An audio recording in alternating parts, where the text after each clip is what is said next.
Good morning my dear students. तो आज का हम last lecture ego defence mechanism का स्टार्ट करने जा रहे हैं। तो लास्ट लेक्चर प्रीवियस लेक्चर में हमने डिस्कस किए थे कि पहले हमने ओरल स्टेज डिस्कस की, फिर चाइल्डहुड ट्रेनिंग पीरियड की डिस्कस किए। तो फिर आज हम जो डिस्कस करने जा रहे हैं ego mechanism, that is letter period of childhood. तो लेटर पीरियड ऑफ चाइल्डहुड कौन कौन से डिफेंस मैकेनिज्म को हम यूटिलाइज कर सकते हैं, कौन कौन से यूज कर सकते हैं, what defence mechanism are operate during that time period. तो फर्स्ट डिफेंस मैकेनिज्म जो हम वहां पे यूज करते हैं that is called as repression. तो रिप्रेशन का मतलब क्या होता है कि यहाँ पे एक इंसान क्या करता है, अपनी जो इमोशंस या फीलिंग्स हैं उनको रिप्रेस करता है, वो इनको दबाता है, वो क्या करता है, जो उसका सबकॉन्शियस माइंड है वो वहाँ पे रखता है, वो आगे नहीं ले पाता है। फॉर एग्जाम्पल मैं लेके चलूँ कि अगर एक बच्चे को बाप ने डांटा तो वो बच्चा क्या करता है, वो चीज़ें अपने दिमाग में रखता है, भूल कर पीछे रखता है।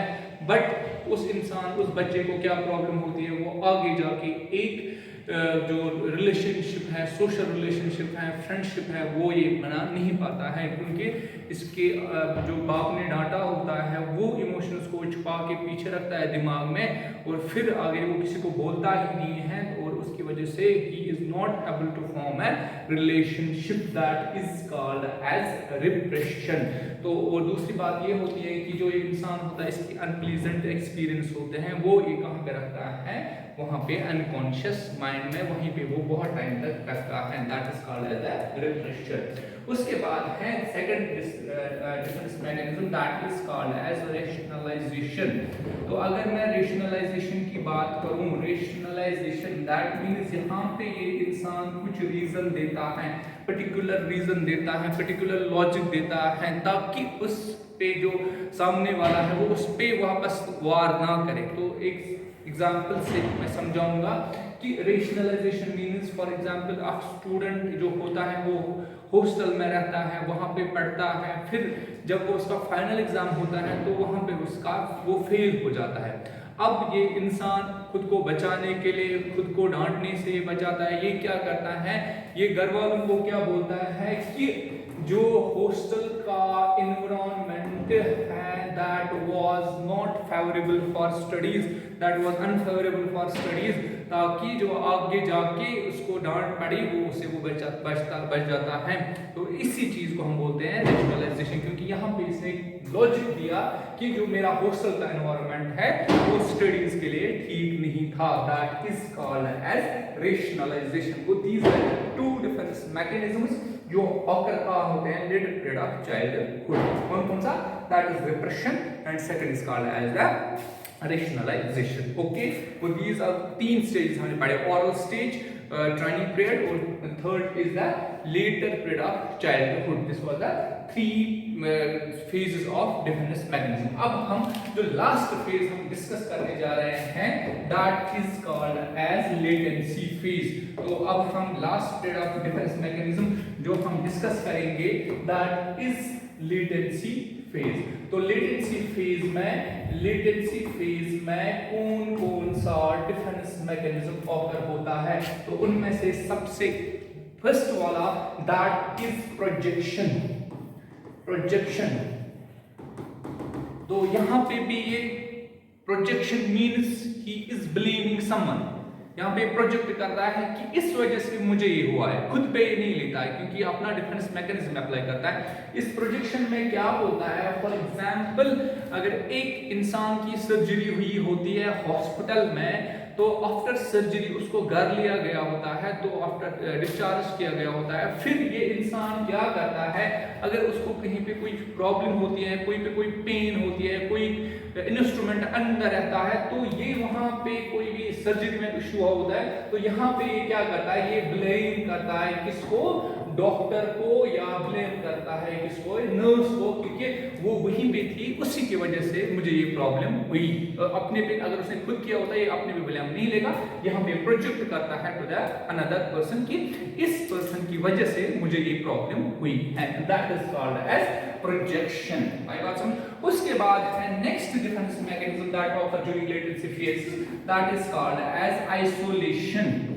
आइसोलेशन, क्योंकि आजकल का दौर ही चल रहा है, क्योंकि every person is maintaining the social distance, क्योंकि सोसाइटी में इंडल्ज नहीं होते हैं, वो दूसरों के साथ इंटरेक्ट नहीं कर पाते हैं, they do not want to be make a relationship with the society with the peoples, तो जिसकी वजह से बहुत सारे लोग आइसोलेशन है। ये आइसोलेशन भी एक टाइप का डिफेंस मैकेनिज्म है। अब ये कहाँ पे अप्लाई होता है, इसको एग्जांपल लेके चलेंगे। फॉर एग्जांपल एक गर्ल को रेप हुई है, for example recently rape case was वहाँ पे बाहर रेप केस हुआ डॉक्टर की, तो वहाँ पे क्या हुआ, तो उस इंसान को जब एक लड़की को रेप होती है तो ये लड़की अपनी जो इमोशंस है ये दबा के रखती है, ये बाहर नहीं निकालते ये emotions. He is isolating from the society, because अगर ये सोसाइटी में आएगी तो इसका सबसे उसका सत्यानाश किसका होगा, इसका सेल्फ एस्टीम खत्म हो जाएगा, इसकी कॉन्फिडेंस, इसका एटीट्यूड सारा दब जाता है, क्योंकि इसके पास एक इशू हुआ होता है। तो जिसकी वजह से ये खुद क्या करती हैं, he is maintaining isolation from the peoples, from the society, and that is the another defence mechanism. तो सिंपल रेप केसेस, सुसाइड वाला केस, तो जिस इंसान या लड़की को रेप हुई होती है ये फिर आइसोलेट करती है खुद को कहां से, सोसाइटी से, ताकि ये फेस नहीं करना चाहती है। That's called the isolation. This is the another defence mechanism occurring during latency phase. उसके बाद लास्ट वाला defence mechanism that occurring during latency phase is undoing. तो अनडूइंग क्या होता है, ये अनडूइंग डिफेंस मैकेनिज्म क्या होता है, ये वो डिफेंस मैकेनिज्म होता है, इसको एग्जांपल के थ्रू ही चलेंगे। फॉर एग्जांपल एक वाइफ एंड हस्बैंड है, तो सुबह एक हस्बैंड को ऑफिस पे कोई काम होता है, उसको वहां पे कोई वर्कलोड होता है, तो वो गुस्सा क्या करता है, वो अपनी वाइफ पे निकालता है।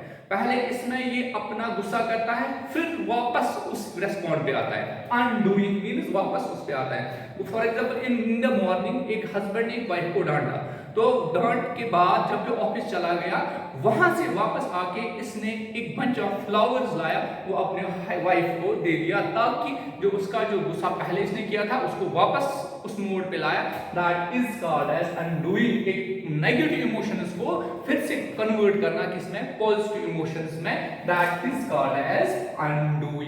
So these were the defense mechanism that occurs during various phases of development. तो अगर मैं बात यहाँ पे समराइज करके बोलूंगा कि there were the oral phase में डिफेंस मैकेनिज्म, उसके बाद जो ट्रेनिंग पीरियड में जो डिफेंस मैकेनिज्म थे, उसके बाद जो latency that was the childhood, letter childhood period में जो डिफेंस मैकेनिज्म थे, और last one is the latency childhood में जो defence mechanism. That means 4 phases of defense mechanism occur during developmental stages। तो ये डिफेंस मैकेनिज्म एक इंपॉर्टेंट रोल प्ले करते हैं for the mall adaptive behaviour. अगर इंसान ये डिफेंस मैकेनिज्म यूज नहीं करेगा तो इनसे क्या हो जाएगा कि एक इंसान क्या हो जाएगा, it will go in a mall adaptive behaviour. आपने बहुत सारी चीजें देखोगे, बहुत सारे पर्सनालिटी चेंजेस होती है, क्योंकि इनके डिफेंस मैकेनिज्म टाइम पे यूज नहीं होते हैं, वो प्रॉपर्ली नहीं यूज होते हैं, पेरेंटल केयर अच्छा नहीं मिलता है, जिसकी वजह से एक इंसान, एक बच्चा